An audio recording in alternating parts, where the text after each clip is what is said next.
So today's topic is homework and organization. We usually do this topic in October. So we're 6, 7 weeks, somewhere like that into school. And I usually tell people, you probably heard me say this before, the first month and a half of 7th grade is really about making that transition as smooth as possible. It's helping the students to feel comfortable here. And so, it won't surprise me if you were to tell me your sons have not seen a lot of homework yet. And I would say one of the things I think I've seen as a trend in the last 5 years in the Interfaith Division is probably a decrease in the amount of homework students have had. And there's a couple reasons for that. One, I think our teachers have gotten better at eliminating or decreasing assignments that are probably more busy work. And that's a good thing, getting rid of some of the busy work things. And I think too, one of the shift to teaming a couple years ago, and actually before that we used to have a double English block, also have allowed, I think, the teachers to switch to doing more, having the students do more of the work in class. Some of that's also the change in technology, so that teachers are no longer always the provider of information, which has helped us to restructure classes. I think in a lot of classes, students are doing more of the work in class, which is very good in a way that you get more immediate feedback. Students are working together, either collaborating as groups or writing a paper, doing a draft of something, and the teachers are able to give them more immediate feedback. And studies would show that teacher feedback is the most important factor in student learning. So if we do more of that in class, we do more of the work in class, we get that immediate feedback, that's a positive. The other thing I'm seeing more recently is students are becoming much more efficient at getting their work done in the times we provide them as breaks during the day. And a lot of kids get here early. I don't know how many of you came, you saw the kids sitting in the hall. Many of those guys are just hanging out, socializing. A lot of those guys are doing their work as well. And that's pretty typical. Flex block, your sons have 4, what we call free flex periods in a 7-day cycle. The other 2 days are either in 3 days, 1 day is advisory, the other 2 days are either music or PE. But in those 4 free flex, we hope they're going to try some new things. Maybe they go to the makerspace, maybe they try an activity, maybe they check out Mr. Chapman's negotiations, which is sort of a certain kind of thing that he's teaching them about, these field negotiators. So various opportunities during flex, but a lot of them are choosing study hall. And I was in a study hall on Tuesday, and you walk around every so often to make sure kids are doing what they're supposed to be doing. I always have them turn. I say, if you're on your iPad screen needs to face it. And a lot of them are very confused about that. And they try to sit like this with the iPad screen facing you. I said, no, just turn the desk. That's all you need to do. So iPad's facing. But I walk around, and I would say when I walked around on Tuesday, 19 students were very busy, engaged doing work. Now we had 20 students in the room. That other one took a little more support. He was kind of funny. I walked by the first time, I was like, what are you doing? Trying to pick the right song to listen to while I do my Spanish. I'm like, all right. 10 minutes later, I came back, I still trying to pick the right song to listen to. So then I said, okay, shut the song off, get to your Spanish work. So, but again, they are choosing that, and I think, and that's a good thing. It means, for a lot of them, it means that when they get home, they want to have more time to, maybe it's to spend with their family, maybe it's to read a book, maybe it's playing a video game, maybe it's because they're really busy with their after-school sports schedule, or they take music lessons 3 days a week, or they're very involved in scouting, whatever it is. I think that's a good thing if they're making those wise choices on how when they do their work. And we try to give them that flexibility. Now, some things will start to change in the next few weeks. You're going to see a couple things will happen. One is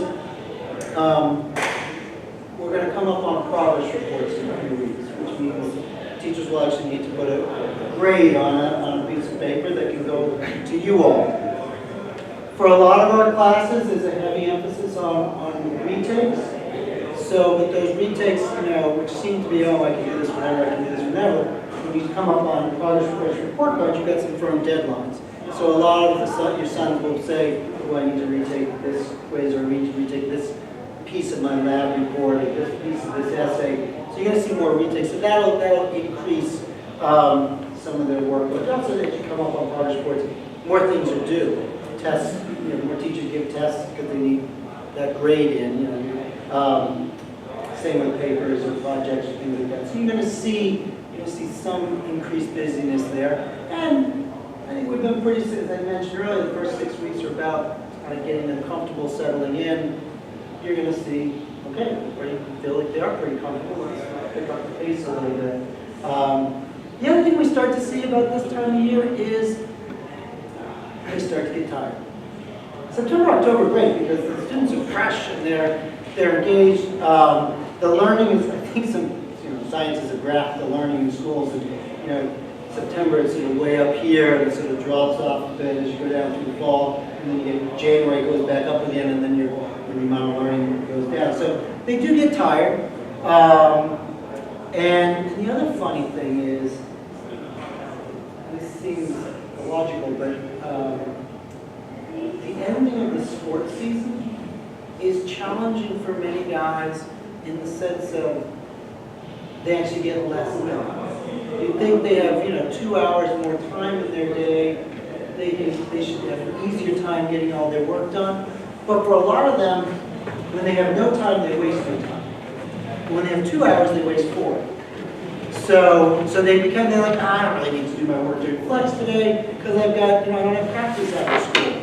And then, so, that's a good idea, but they don't do their homework in those 2 hours that they used to be practicing. Instead, they goof around for 2 hours, and now all of a sudden it looks like they're busy. So this is a good time for us to sort of talk about, as things get busier, as they get more tired, as they get less busy with their sports, what kind of support do they need? So, and Mrs. Hornby, our 7th grade guidance counselor, she's going to talk a little bit about some of the things that they do to help students who need some support with organization, things like that. I want to talk about, just again, a little bit more about homework. 3 purposes for homework. One is practice. So, and this is, almost all math homework is practice. So they learn how to, solve a simple equation with one variable. Go through in class, teacher sets it up, shows them how to do it, does 3 or 4 sample problems in class. Each one's a little bit more challenging, maybe a little bit of twist to it. And then they go home and they've got 10 to 15 practice problems to do, because that's the way they really know, do they know this stuff or not. The next day they probably add a little new nuance to that concept, or maybe it's a new concept, and they do practice. Language classes, a lot of the homework, again, is practice. You learn how to conjugate an AR verb, you get 6 AR verbs to conjugate when you go home, or a worksheet that has you use that. So it's practice. That's one purpose of homework. Second purpose of homework might be preparation for something they're going to do in class the next day. So they're going to do a discussion, so you're doing reading for the discussion, or you're organizing your information for a discussion, or for a preparation, or for a debate, or for a role play, or whatever it is. But again, that's homework where you're preparing. And same with, it might be class the next day as a test or a quiz. Your homework is to prepare for that, to study for that, to do that. That's a little bit, sometimes that's one of the things that Mrs. Hornby will talk about this. The practice assignments, okay, I have 10 math problems. They get that as homework. They don't always get the preparation, study for a test, but that's actually homework.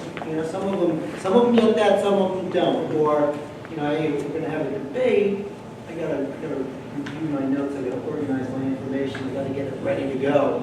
Some of them don't write those things down as homework, so she'll talk a little about that.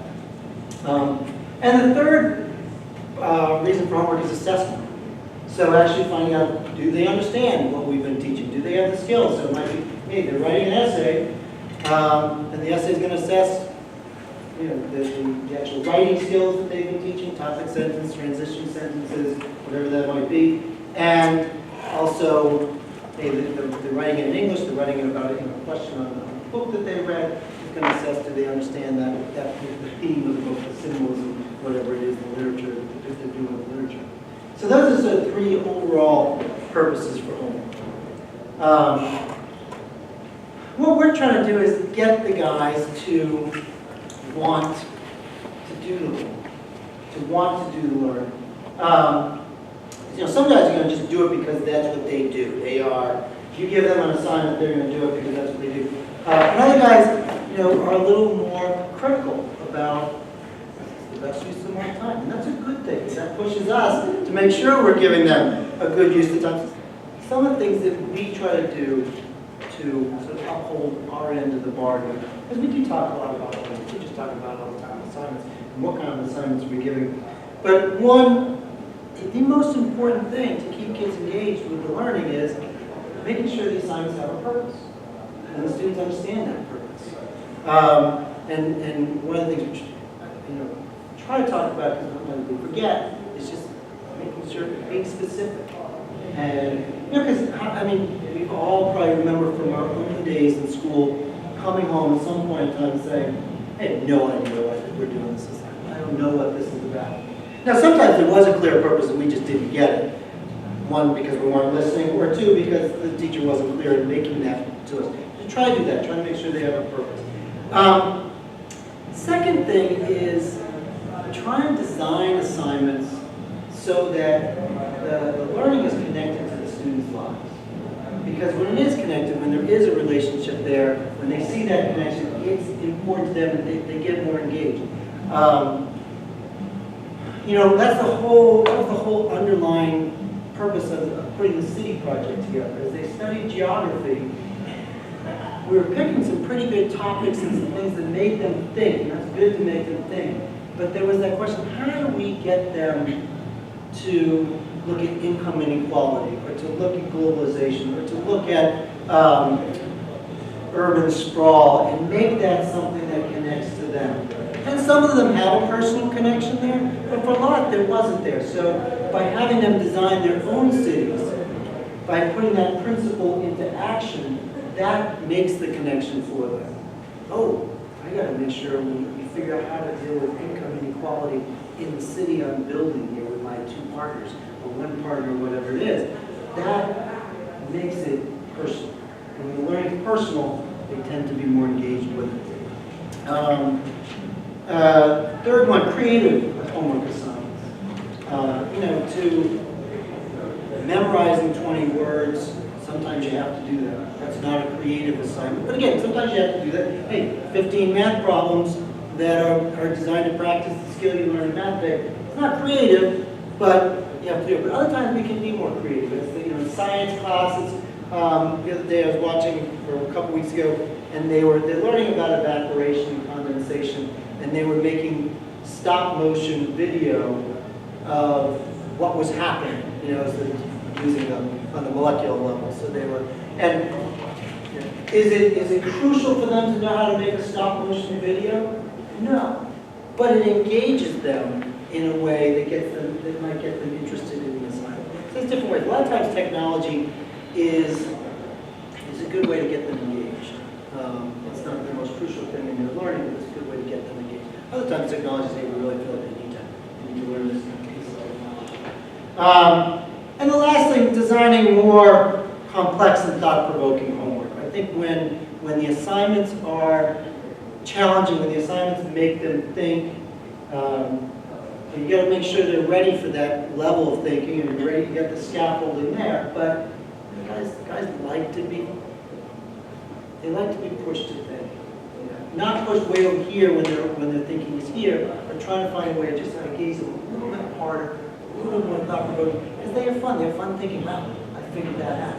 There's a feeling of sophistication, there's a feeling of accomplishment when they grapple with difficult concepts. Hey, sometimes we miss. Sometimes we give them an assignment that's probably too easy on their thinking level. Sometimes we give them an assignment that just went way over their heads, and it's trying to find that. And of course, they're not all on the same place, so you're trying to find ways to tweak it in different places, or make an assignment that can challenge kids who are in different places in the same thing.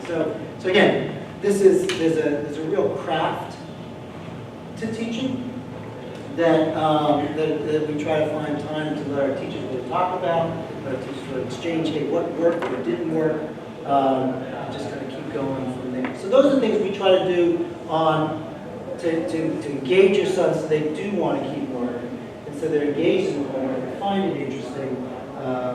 And I think anytime you can just have those conversations with your sons, hey, what's there's things you're not supposed to ask, and I always forget these and end up asking those questions to my own son and daughter, my sons and my daughter. But like, what'd you do at school today is one of those questions we're not supposed to ask, because it's so open-ended, and they're just going to say, nothing. And I always do it, so, and I've read the book 15 times. So, but I think there's, just ways to say, hey, what's the most interesting thing you're working on at school today? Or what's something that happened today that you have to really think about? Anything like that. It's just how you engage in it. A lot of times a lot of times they say, nothing. And it might be true. Or it's just they can't remember that something was engaged because they just remember the cool thing they did at recess. But sometimes you're going to get a good conversation out and get them to think about it. So most of our students, and I would say all students to some extent, want to be successful in school, want to be good at homework. We do, some again are more critical in their thinking about what's being presented. So we do some things that I just mentioned to try to motivate them to do their homework. We also have some things that I would call stick. If they don't do their homework, they get a homework slip. They have to stay after school and go to silent study hall, and they can't go to their club or their practice or their game or whatever happens there. And there's some flexibility with that sometimes. Hey, but we try to work with them on it. But that's the thing. There are some guys that are piling up those no homework slips. Generally speaking, so we try to motivate this. The guys aren't doing their homework. One of two issues or both: motivation or organization. So I tried to talk a little about the motivation things, whether it's the things we do to try to make it interesting, or the characters, the stick we slap down the homework slips, silent study hall. They're not doing that. But Jen Hornby is going to talk about things that have an organization. But great question. It's a very quick technical question. As we're approaching the quarter, in the classes where they have standards-based grading instead of grades, so if they're going to grade, it's easier to look at kids and understand what that looks like and help them identify the places where they may want to do okay. On the standard-based grading, can you clarify that for us? Is it typically that if they have a 2 on anything, that's actually that would result in a failing grade? How does that work? Great question. Standards-based grading. So so your science, your social studies, your English teachers are grading on the standards-based grading. And there's some, differences in the way that they use it, just like there's differences in the way people use a straight grading. Straight grading is easy, as you said. In math, most of the math teachers use math in Baltimore. You get a 90 on this, and 87 on this, and 62 on this, whatever, and you get an average, and you can see, okay, he's got a B- right now. And the reason he has a B- is, hey, homework's been great, but the tests have been low, or something like that.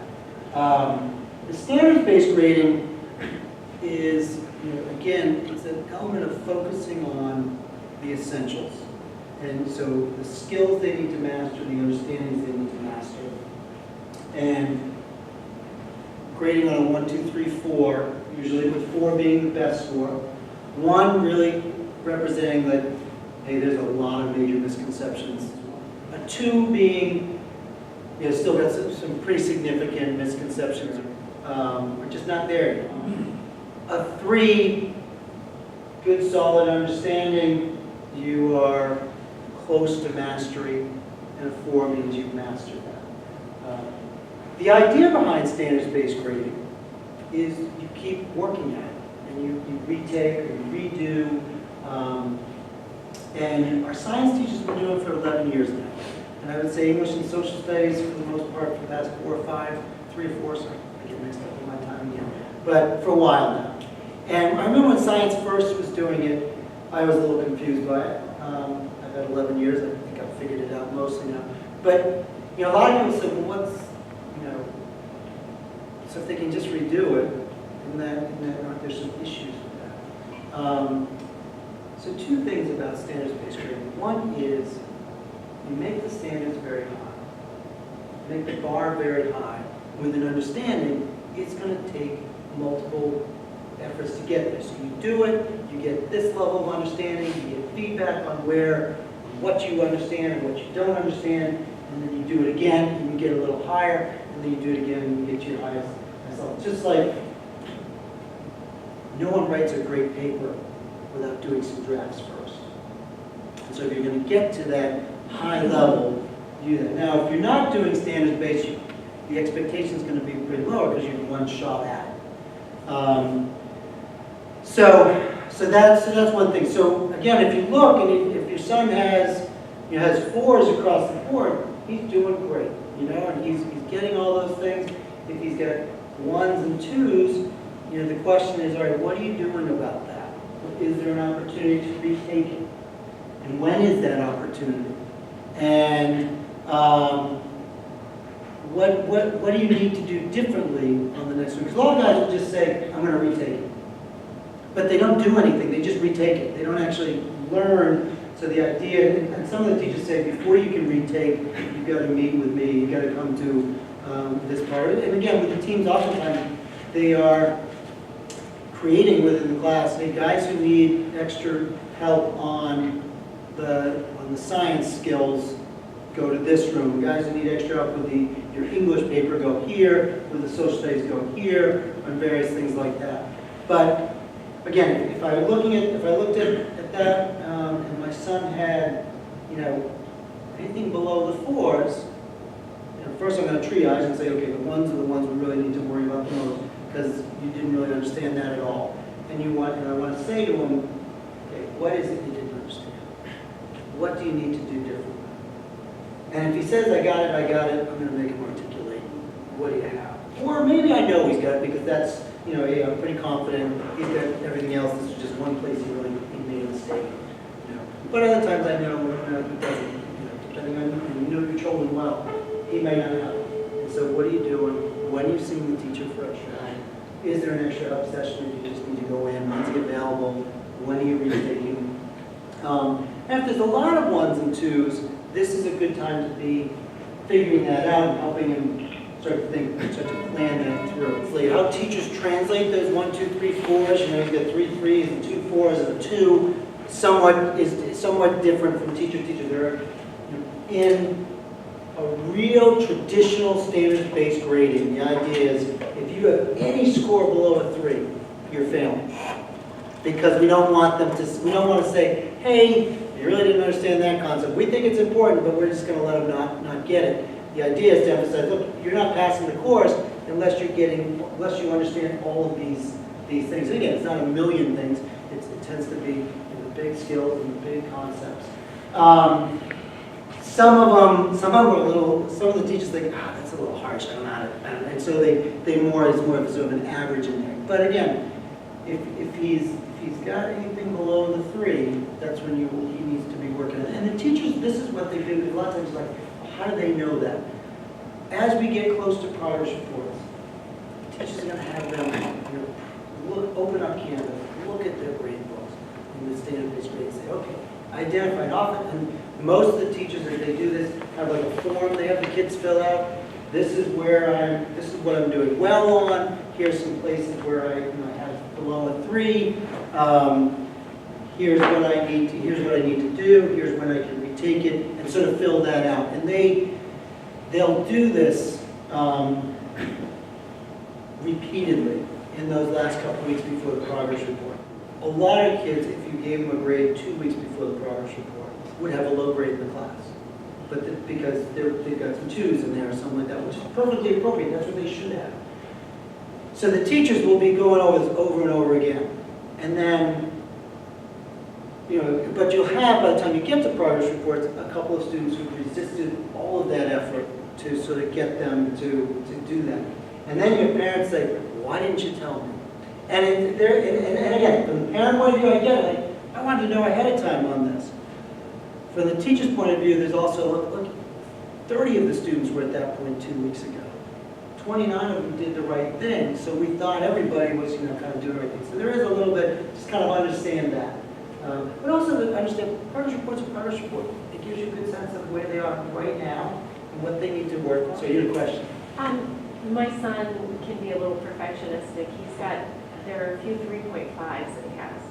He wants a 4, but he tells me he's not going to retest because he might get a 3 or he might get a 2.5. Is that true that he said he has to take the lower grade, whatever grade? It could be, I'm not sure. Different people have a little bit different, different teachers have a little bit different policies on that. You should talk to the teacher. There is a little bit of not wanting them to get, sometimes it's good to back them off from perfectionists. Yeah. To some extent. Yeah. There's some great qualities to He that. also has a little lazy streak, so we kind of balance that. Yeah, where is it? Yeah. Is it? So again, but having him talk to the teacher or just to figure out what he wants. It's good to them, let them set their goals a little bit. On that. Yes. So does that mean their last test grade is a grade? Depending on the teacher. So they're really, again, because there's some continuum on the standards-based rating. But for a lot of them, it is you keep working at it until you pass that, until you master that standard. So, and again, the idea is, the real reason behind it is to promote a growth mindset, an idea that if I work at this, if I know if I have a goal of what I'm trying to understand, what I'm trying to be able to do, I'm working at it, I'm taking the feedback, using that feedback, and getting better. Because we also know that, a lot of times, a student writes an essay, gets an 83 on it. Gets it back, and the teacher will always wonderful comments about what they can do to improve, but they take it and they put it in their backpack, and they never really read those comments because all they looked at was the 83, or the 92, or whatever it is. If they can, instead, what we want them to understand, and then the other thing is sometimes internally they say, I'm an 83. That's who I am. And I'll never be better, that's who I am, I'm an 83. I used to think I was a 95, now I know I'm an 83. And that's not healthy. And I was going to 95, I thought I was smart, now I'm here at an 83, so I'm not as smart as I thought I was. And the reality is we want them to understand that if they work at it, they get smarter. That's what learning is. And hey, even if they struggle, and the first time it's a 1, they take that feedback and they apply that feedback, they keep it going. And even if they have a 4, hey, hopefully the teacher's saying, wow, he did that and it seemed to be pretty easy for him. How do we push it harder? What do we give him? What else can we give him? How can we tweak the assignment with him? And that takes a little more time in 7th grade to sort of figure out where the different guys are. But that's the point behind it. Now, there's other ways to build that growth mindset. So, when you take a math class, which tends to be much more on the average, part of that is because math is also trying to teach students the importance of precision and accuracy. And that's important in math, and it's important in many fields. It used to be important in every class. And history was memorizing dates. If you said 1775 or 1776, it was wrong. So the struggle, I think, for math teachers these days is in some ways teaching precision and accuracy was easier when everybody was stressing precision and accuracy. But, and we still stress that in grammar, you still stress it in, language. If you're conjugating a verb and you put the wrong ending on, it's wrong. Or you put a feminine ending on an adjective and it's supposed to be masculine, and it's wrong. But again, I think in science, depending on science, science will be precise and accurate, particularly when you get high school chemistry. But in English and in social studies, a lot of times you're looking at the big concepts, which is good. It pushes more critical thinking. It pushes more creative skills, innovative skills. But again, it makes it a little more difficult for our math teachers to sort of get kids to understand why being precise, being accurate is important. But that is important, so it's good that the math teachers continue to stress that. Yes? Yeah. So let's see if I fully understand it. So every quarter, quarter 1, certain percentage of kids can reach 4, right? And then from that point, the next quarter, there will be more challenging things, like they have to continue to, advance even further so they can get a 4. If they keep the same level, then maybe next time we get a 3 in the second quarter. And then Right, so standards are gonna, sometimes in certain places, your standards are go up. gonna go up, So yes. to maintain my 4 is not the same effort that I do in the first quarter, or I have to do more effort just to keep my 4. Yeah, a 4 on a paragraph writing first semester may be different than what a 4 is gonna be second semester. And that's where, the rubric is very important, to really be clear. One of the great things about school these days compared to when we were in it, there's much more emphasis on the clarity of the expectation, of the goal. It used to be in school, guess what the teacher wants on this, right? He got a 95, I got an 85, I'm not sure why. Last year I got A's on papers, this year I got B's on paper. I don't know why. Whereas, I think certainly in the 20-some odd years I've been teaching, that focus on that clarity really, having the students understand what the expectation is, what are they shooting for. And we don't always do it perfectly well, but there's much more of a sense. Whereas I think in the past there was much of a sense of, he needs to figure it out. They can't always guess what they're thinking. So it is, there's a good thing to that. Other questions? Yes? Any thoughts or suggestions on how to prevent the retakes from being a crutch or an excuse for them to not do the work? On the first time he came home with a couple of pretty bad tests, and he said, no, that's not the grade. The grade is, what happens next time. I think for the vast majority of the students, they figure that out. Because one, if they don't put, what they'll find out is if they don't put the work in the first time they take a test, they have to put it in the second time. And a lot of times it's not enough the second time, so then they have to do it a third time. So they start to realize, hey, it actually pays off if I put the work in the first time.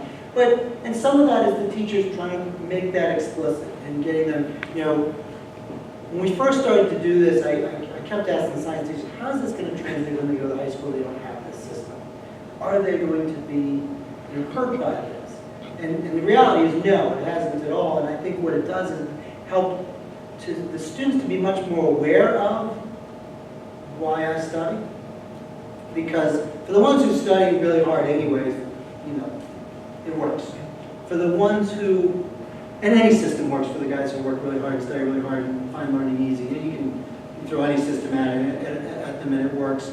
I think for the guys who maybe sometimes didn't know how to get there because they don't allow them to, they don't allow them to be like, yeah, that's a low grade, that's what I got. They have to work for the next thing. So I think some of them start to realize, okay, what do I need to do next time so I don't have to retake it? What do I need to do next time so that I do better on the first try? Because then it turns out there's more enrichment type activities I can also do with it with that time. Now, there's always going to be a small percentage that we got to work harder with them to help them figure that out. But in a traditional grading system, we still have that small percentage that we have to work harder with them to figure that out. So I think it works. Trust me, I guess.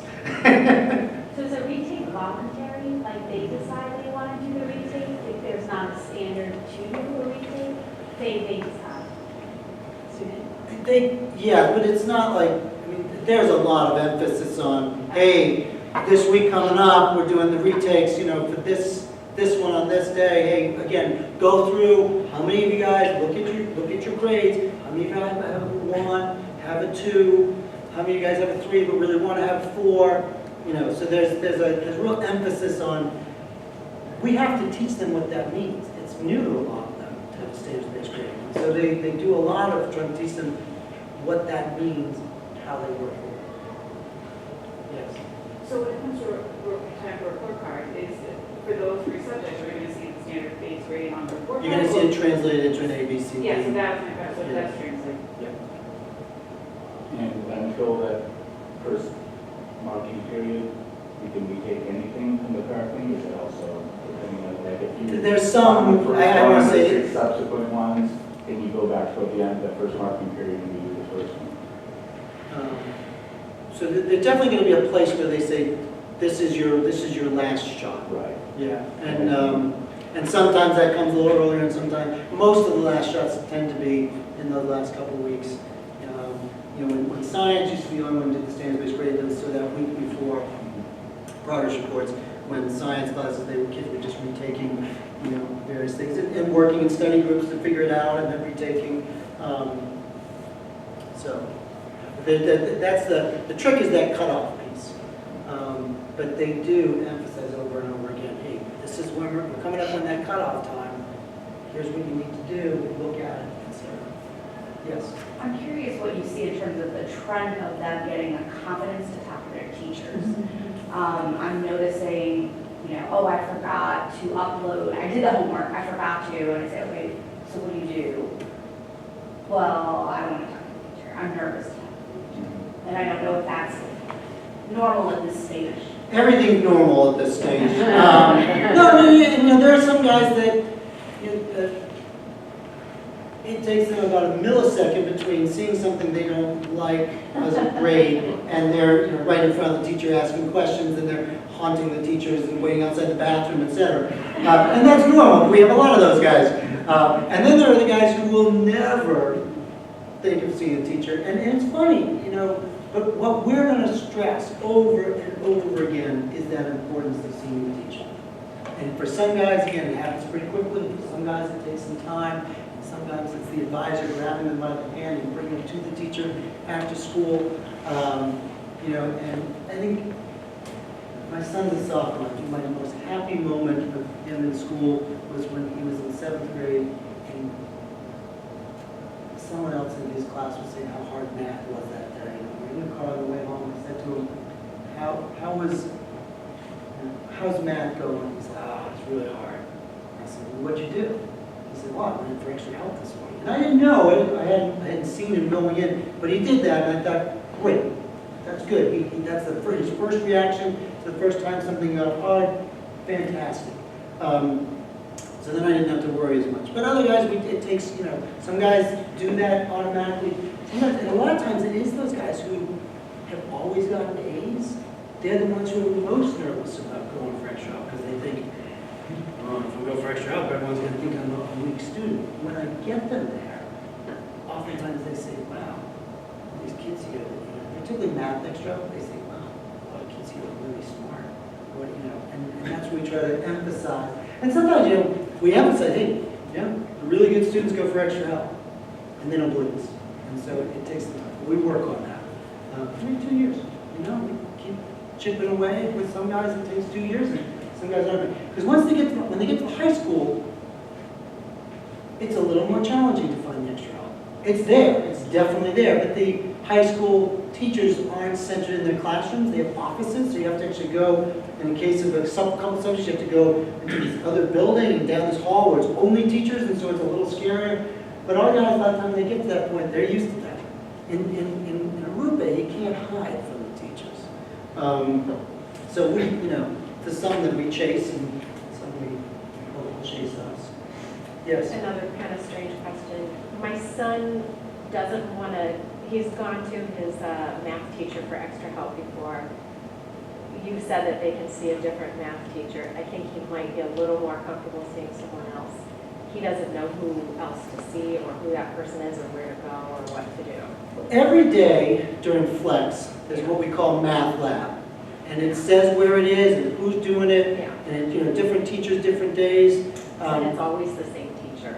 It's not. It's a different thing on the schedule every day. But also, you know, if he's nervous, I would say he should go to see his math teacher and get over that, because a lot of them do. That's what I've been encouraged. And I and they find, wow, it's actually a pretty good place to go. Yeah. But other guys, hey, sometimes it helps to go to somebody else first and then build up. And, you know, certainly Mrs. Hornby can help make that connection, or his advisor can help make that connection. If your son's in Algebra 1 and he's got Mr. Lynch, a lot of guys get nervous about Mr. Lynch because he's big, he's loud, and he's one of our older faculty members, which makes some kids just nervous right there. But if they go, they see there are 20 other kids there in groups, We're going up and seeing, you get high school kids coming back in the morning, that they go and see for extra help. You know, when there was a group of 7th graders a couple years ago in Algebra 1, they started to go extra help, and then they just stayed every morning. They went in early, and they had their group, and if the math concept was easy, they would do the next night's homework. That was their challenge. Let's see if we can do the next night's homework before he teaches it to us. But they got this really nice group going, and other times they were there because they didn't understand the previous night's homework, and they would check in with them.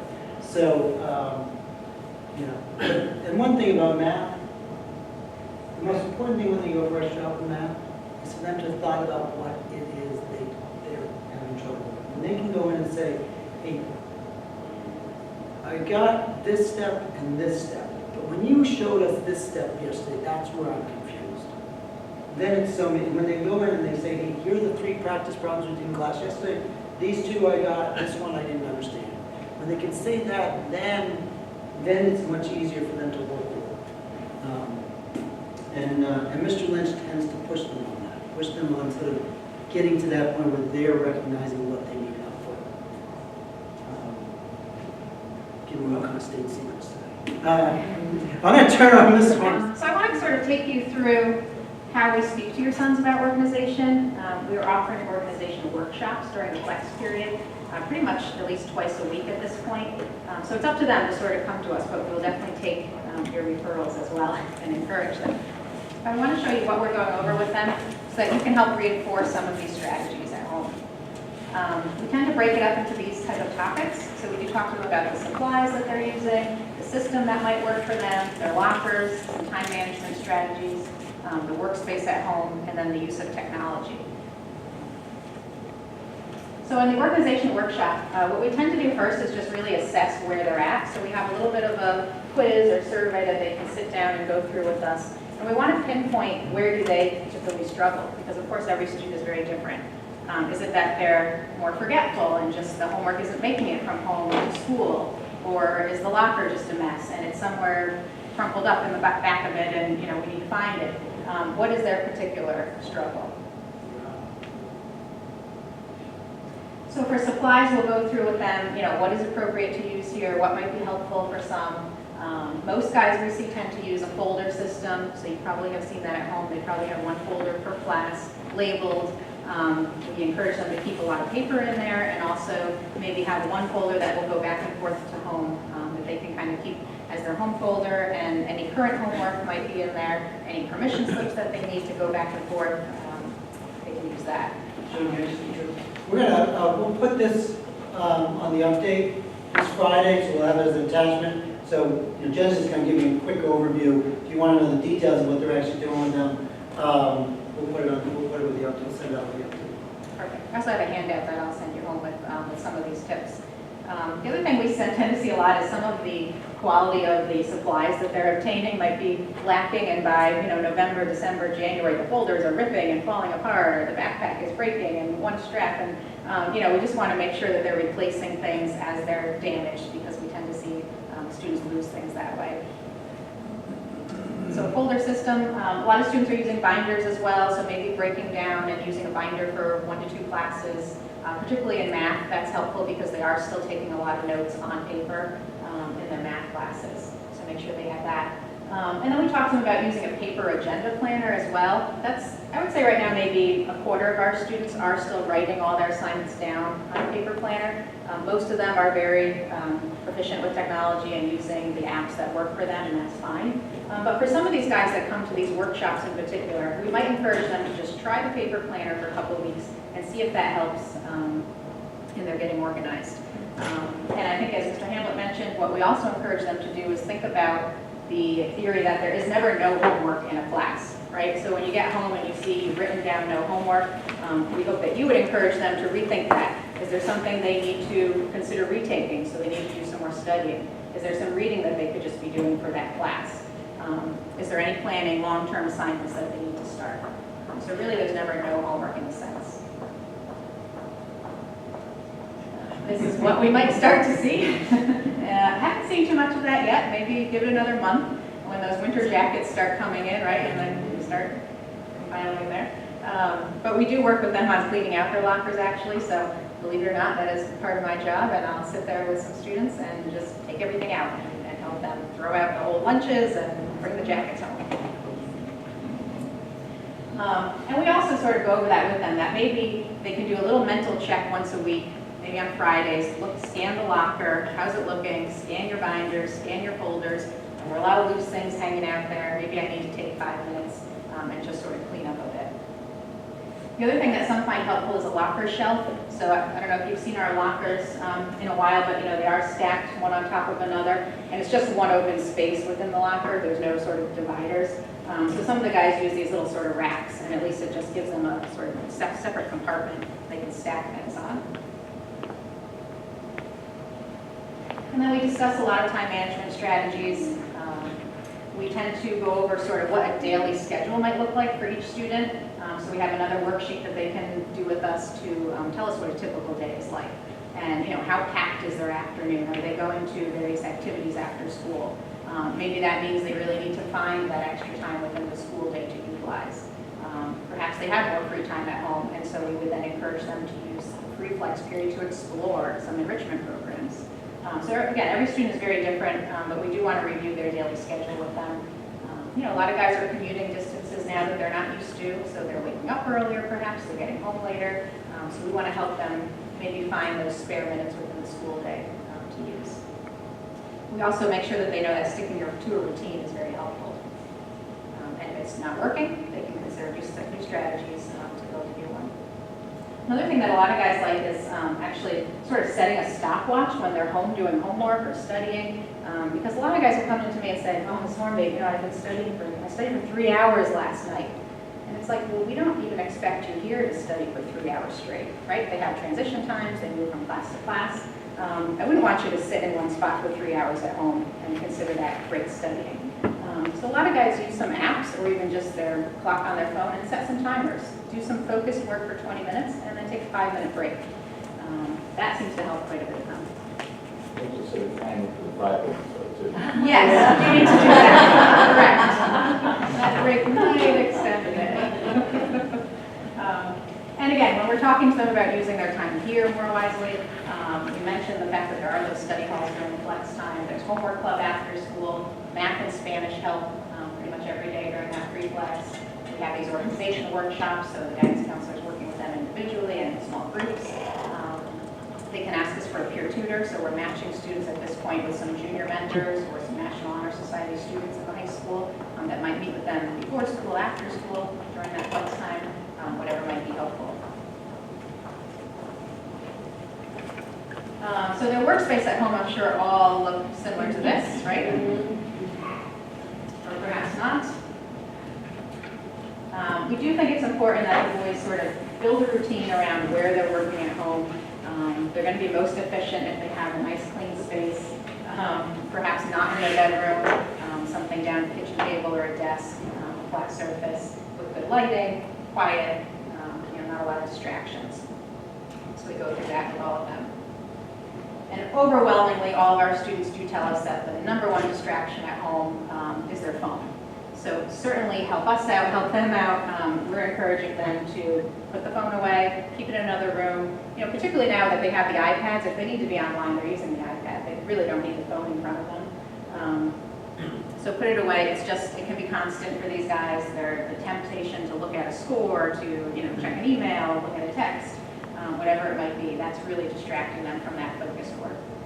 So put it away, and again, maybe set that timer on the iPad so that in that 5-minute break you can go and check your phone if that's a temptation for you.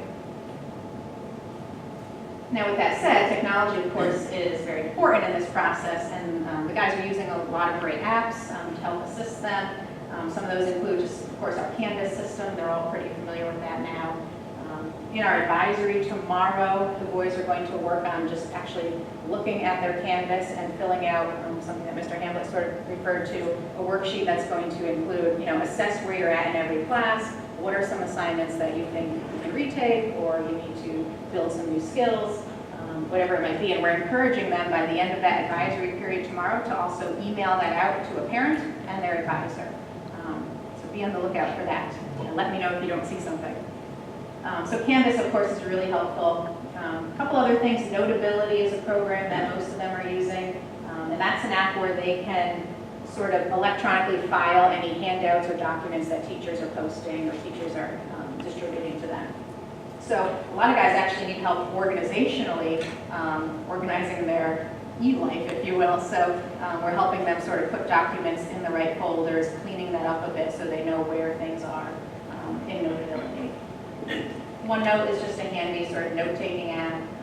My Homework is a nice online agenda planner, a place where they're writing down their assignments, guys like that. Pomodoro is one of those stopwatch apps that I was mentioning, and I think it just, something about it is exciting to them, so that's sort of a fun one. And then many are using their iPad calendar as well for putting in long-term assignments.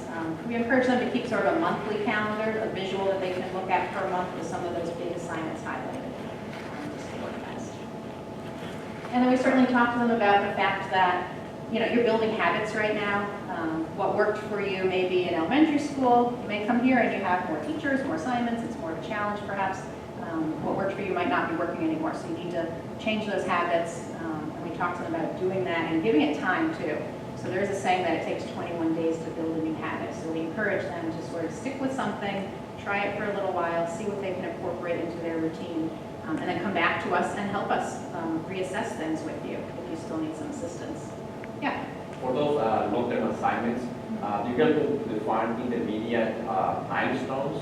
So they say, you know, yes, I have to deliver something by January, but But it's broken down. Yeah. Yeah. Broken down rather than waiting till 2 weeks before. Absolutely, yeah, and the teachers here are really, you know, because it is middle school, I think, and they know that the guys have sort of need a little bit of scaffolding with that. So I don't think a teacher here would ever say, there's a research paper due in February, and then never talk about it again, right? They're gonna have pieces of it due from time to time. So they can put all those sort of deadlines in. I may have missed this. Are they doing this in each class, or is this just during that flex period for you? Going through this with me? So this is, yeah, an organization workshop during the flex period. So it is voluntary, but I hope they all will come at some point. And it's also something that, you know, they can come back, so it's popping in and out. You know, pop in and I'll chat with you a little bit about maybe time management that particular day and give you something to try, and then come back maybe the next week when we talk a little bit more about homework. So it's not something we're going to solve all their organization struggles in one flex period, right? So I would encourage them, if they're feeling disorganized or even overwhelmed with their work, to come to those frequently. In addition to that, I'm meeting with students individually too, for all of this stuff. So it's not that they have to get to this workshop if they need some help. Yeah, so definitely see us, see me as a 7th grader. As a 7th grade counselor for any sort of help with that. But again, I just wanted to give you a quick overview of some of the things that we're sort of encouraging them to try, so that, again, you can reinforce some of those skills. You know, and I'm learning every time I meet with your students too. Sometimes they have really great techniques that are working for them, and we can help pass those along to their classmates. Particularly technology, they're so great with it, so they're finding new apps that they may be helpful to them. So I'm here to help them with that. You know, if you have any questions, and definitely send them our way for those workshops. Thank you very much for coming in, and look forward to seeing you again.